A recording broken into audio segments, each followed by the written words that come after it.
त्या गावामध्ये एक कुत्रा होता. त्याला खूप भूक लागली होती.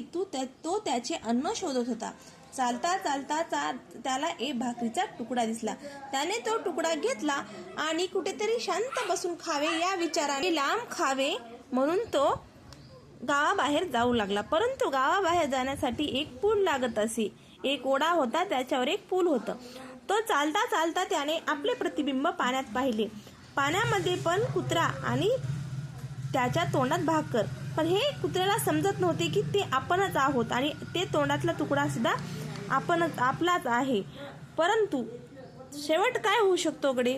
शेवट हा होऊ शकतो की जर कुत्रा लोभी असेल तर तो त्या कुत्र्याला भुंकून त्याचा तुकडा घेण्यासाठी प्रयत्न करतो व आपला स्वतःचा तुकडा सुद्धा तो पाण्यामध्ये नष्ट करतो व आपण उपाशीच राहतो. किंवा तो असा पण समजून आधी हा भाकरीचा तुकडा खाऊन घ्यावं, पुन्हा बघू म्हणून तो जाऊन भाकरीचा तुकडा पण खाऊ शकतो. असे खूप सारे शेवट होऊ शकतात.